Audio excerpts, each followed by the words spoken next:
Shri Venkateswara gold తాకట్టులో ఉన్న మీ బంగారాన్ని విడిపించి కొనబడును. నమస్తే మేడం, మీ పేరు? Daughter of Tirumala city. Madam, రీసెంట్గా హైదరాబాద్ పరిసర ప్రాంతాల్లో చిట్టి శేఖర్ అని చెప్పి ఒక ఇద్దరు దంపతులు ఉన్నారు. అందులో చిట్టి వేరొక వ్యక్తితో అక్రమ సంబంధం పెట్టుకొని ఈ శేఖర్ అనే వ్యక్తిని రాత్రి పడుకునేటప్పుడు నిద్రలో చంపడం జరిగింది. కానీ పోలీసులకి నిద్రలో చనిపోయాడు, అనుమానాస్పద మృతి అని చెప్పి చెప్పడం జరిగింది. అంటే సడన్ గా అక్రమ సంబంధం కోసం ఇలా చంపడం అనేది ఎలా అనిపిస్తుంది ఒక మహిళ? అతని ఒంటి మీద గాయాలేం లేవా? అతని మెడకి ఉరేసి చంపిందా, లేకపోతే కొట్టి చంపిందా, లేకపోతే దిండుకు పెట్టి చంపిందా? ఉంటాయి ఆడవాళ్ళ ప్లాన్లు, ఆడవాళ్ళకి ఉంటాయిగా. ఇప్పుడు ఆడవాళ్ళందరూ క్రిమినల్ మర్డర్స్ అయ్యారు. భర్తలను చంపేస్తున్నారు, అమ్మనాలను చంపేస్తున్నారు, అందరిని చంపేస్తున్నారు. ఈ చంపడం ఎందుకు? శుభ్రంగా నువ్వు ఇష్టమైన వాడితోటి, నువ్వు ఇష్టపడ్డోడితో వెళ్ళిపోవచ్చు, వాడిని వదిలేసి. పోయిందనుకో నువ్వు 2 ఏళ్ళు బాధపడతాడు, తర్వాత సింగిల్గా లైఫ్లో అలవాటు పడతాడు. ఇవన్నీ వదిలేసేసి వాడి ప్రాణం ఎందుకు తీయడం? అంటే ప్రియుడిని అర్ధరాత్రి పిలిపించి భర్త పడుకున్న తర్వాత సైలెంట్ గా నిద్రలో చంపించేశారు, చాలా పకడ్బందీగా ఈ ప్లాన్ చేశారని చెప్పి ఇప్పుడు పోలీస్ ఇన్వెస్టిగేషన్ లో తేలింది. అంటే మహిళలు ఎందుకు ఇంత దారుణంగా ఒడిగడుతున్నారు అక్రమ సంబంధాలు బాటపట్టి? అందుకనే పెళ్లిళ్ళు చేసుకోవడానికి ఇప్పుడు యువత భయపడుతుంది. ముందర మెయిన్ మగవాళ్ళు భయపడుతున్నారు. అది ఒక 25 ఏళ్ళ అబ్బాయి కాడ నుంచి ఒక 50 ఏళ్ళు మిడిల్ ఏజ్ వాళ్ళు వరకు కూడా భయపడుతున్నారు. ఎక్కడ పెళ్లి చేసుకుంటే అమ్మాయికి బాయ్ ఫ్రెండ్ ఎక్కడ ఉంటాడు, వాడు ఇది కలిపి ఎప్పుడు ఎక్కడ లేపేస్తారు అని భయం వచ్చి పెళ్ళిళ్ళే ఆగిపోయినాయి. ఇంకా రేపటి రోజున పౌరులు ఎలా పెరుగుతారు? మ్యారేజ్లు ఆగిపోతే వీళ్ళు ఎవరు సింగిల్గా ఎవరి లైఫ్ వాళ్ళు లీడ్ చేసుకుంటుంటే, ఏదో ఇష్టమైనప్పుడు ఎవరైనా సరదాగా మీట్ అయ్యి ఇలా వెళ్ళిపోతూ ఉంటుంటే, ఇక్కడ యువత అనేది రేపటి రోజున పౌరులు అనేవాళ్ళు రాష్ట్రాలలో ఎలా తయారవుతారు? పెళ్ళి ఆగిపోతుంది, ఇంకా రాష్ట్రంలో తయారవ్వదు.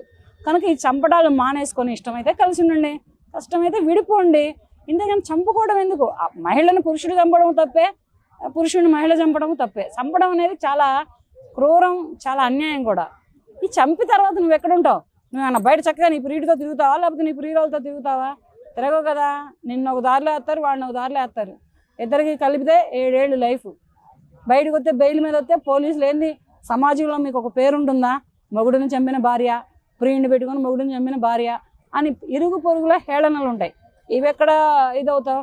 ఇవన్నీ తట్టుకోలేక నీకు నువ్వు సూసైడ్ చేసుకుంటావా? లేకపోతే ఇప్పుడు మొగుడిని చంపినట్టే ప్రియుడిని చంపుతావా? లేకపోతే నీ మొగుడిని చంపినట్టే నీ ప్రియుడు నిన్ను చంపుతాడా? ఇది లాజిక్ మిస్ అయిపోయావు. ఇప్పుడు నువ్వు నీ భర్తకి ఏ ప్రశ్నకి ఏ సమాధానం ఇస్తే కాలం కూడా నీకు అటువంటి సమాధానమే ఇచ్చిద్ది. ఇవన్నీ మర్చిపోయి చంపేసేసి హ్యాపీగా ఉందాం అనుకుంటారా? అంటే పెళ్ళైన 4 ఏళ్లకే కూడా ఇంత దారుణాన్ని ఒడిగట్టడం అనేది, మహిళలు రోజు రోజుకి కూడా ఇలా భర్తలు చంపే కార్యక్రమాలు రోజు రోజుకి ఎక్కువైపోవడం గురించి మీరేం చెప్తారు? 4 ఏళ్ళన్న కాపురం చేసిందిరా, 4 రోజులకే లేపేశారు. మొన్న మధ్య నెల 15 అసలు టచ్ చేయకుండా హనీమూన్ మర్డర్ చేసి పడేసింది. మరి వీళ్ళకి ఏం చూద్దాం సమాధానం? ఇటువంటి క్రిమినల్ మైండ్లతోటి ఇప్పుడు ఉన్నారు మహిళలు. ఎందుకు? మీకు ఎవరు కావాలంటే వాళ్ళతో వెళ్ళిపోండి, మీకు ఎటువంటి లైఫ్ కావాలంటే ఎటువంటి లైఫ్ లీడ్ చేసుకోండి.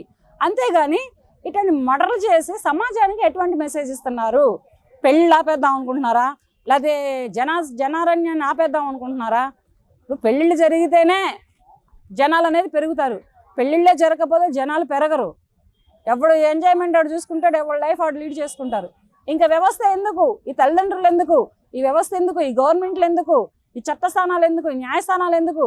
ఒక మహిళ ఒక పురుషుడు నుంచే ఇవన్నీ పుట్టుకొచ్చాయి, సకలం పుట్టుకొచ్చాయి. వీళ్ళే సరిగ్గా లేకపోతే ఇవన్నీ కొలాప్స్ అయిపోతాయి. ఒక 6 నెలల నుంచి కూడా హైదరాబాద్లోనే కానీ దేశవ్యాప్తంగా ఎక్కడ చూసుకున్నా సరే భర్తల మీద భార్యలు ఇటువంటి కొత్త రకాలుగా సిమెంట్ డ్రమ్లో చంపడమో, లేదా ఫ్రిడ్జ్లో పెట్టడమో, లేదా కుక్కర్లో పెట్టడమో, లేదంటే కరెంటు షాక్ ఇచ్చి చంపేయడం, ఇలా రకరకాలుగా కొత్త విధానాల్లో చంపేస్తున్నారు. దీని అంతటికీ కూడా ప్రధాన కారణం ఏంటి? అటువంటి వాళ్ళందరికీ మీరు ఏం చెప్తారు? నేను చెప్పేది ఏం లేదు, ఇటువంటి అన్నీ మానేసుకొని మీ ఇష్టం వచ్చిన వాళ్ళతో మీరు వెళ్ళిపోండి. ఇష్టమైతే కలిసి ఉండండి, కష్టమైతే విడిపోండి. చచ్చిపోవడం అనేది మానేసుకోండి. ఇవాళ డ్రమ్లో పెట్టావు దొరకలేదా? నిన్న కుక్కర్లో పెట్టాడు దొరకలేదా? మొన్న హనీమూన్ మర్డర్ చేసింది దొరకలేదా? తర్వాత బ్యాంక్ మేనేజర్ని పెట్టుకొని చంపేసింది దొరకలేదా? ఈ దొరికేదాకా దేనికి? నువ్వు ఎవరినైతే ప్రేమిస్తున్నావు వాళ్ళని చేసుకో, నీ ఇష్టమైతే ఉండు, కష్టమైతే విడిపో. అంతేగాని భర్తను చంపి భార్యను చంపి నువ్వు పొందే లాభం ఏంటి? నువ్వు పడే సుఖం ఏంటి? లోపల జైల్లో కూర్చొని ఊసలు లెక్క పెడతా ఉంటావు. ఫస్ట్ మెయిన్ చట్టస్థానాలే కానీ న్యాయస్థానాలే కానీ ఇటువంటి హంతకులకి బెయిల్ ఇస్తున్నాయి. బెయిల్ ఇచ్చి బయట రోడ్ల మీద తిరగనమ్మా అంటున్నాయి, లేకపోతే లోపల కూర్చోబెట్టి మేపుతున్నాయి. మేపద్దు, కాలు చేయి తీసి రోడ్డు మీద వేసేయండి. ఇటువంటి శిక్ష ఎత్తి ఇటువంటి ఘటనలు అనేవి తగ్గుతాయి, ఇటువంటి క్రైమ్ అంతా కూడా తగ్గుద్ది అంటారు. ఇటువంటి మరలు చేసే వాళ్ళకే కానీ, ఇటువంటి నిండు ప్రాణాలు చేసే వాళ్ళకే తీసే వాళ్ళకే కానీ, నిండు ప్రాణం తీసేది మహిళ అయినా పురుషుడైనా ఎవరైనా కానీ కాలు చేయి తీసి రోడ్డు మీద వేయాలి. అదర్ కంట్రీస్లలో అలాగే జరుగుతున్నాయి. అటువంటి చట్టాలు అటువంటి న్యాయాలు మన ఇండియన్ కంట్రీలో ఏ రాష్ట్రంలోనైనా, అంటే 29 రాష్ట్రాలలో ఉన్నది ఒకటే సుప్రీంకోర్టు కనుక ఆ కోర్టు నుంచి ఆర్డర్ వచ్చి ఇటువంటి కాళ్ళు చేతులు తీసి రోడ్డు మీద వేసేటటువంటి న్యాయస్థానాలు వస్తేనే, చట్టస్థానాలు అనేవి బయట పడితేనే ఇటువంటి మర్డర్లు ఆగుతాయి.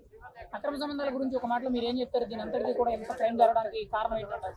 అక్రమ సంబంధాలు పెట్టుకోవద్దు. పెట్టుకుంటే వదిలేసేసి ఇష్టం వచ్చిన తీసుకొని వెళ్ళిపో. చంపడం ఎందుకు? వాడు బ్రతుకుతాడు, ఆ అమ్మాయి బ్రతికిద్ది. నీ ఇష్టం వచ్చిన అమ్మాయి నువ్వు తీసుకొని వెళ్ళిపోయావు అనుకో, ఆ అమ్మాయి బ్రతికిద్ది. రేపటి రోజు 33వ నాటికి ఎప్పటికైనా సరే ఈ భార్యే గుర్తుకొచ్చిద్ది ఆ తీసుకుపోయిన అబ్బాయికి. కానీ ఈ భర్త గుర్తుకు రాడు ఆ తీసుకుపోయిన అమ్మాయికి. ఇక్కడ మాత్రం ఎవరిష్టం వచ్చిన లైఫ్ వాళ్ళు లీడ్ చేసుకోండి, కానీ మర్డర్లు చేయడం మానేయండి.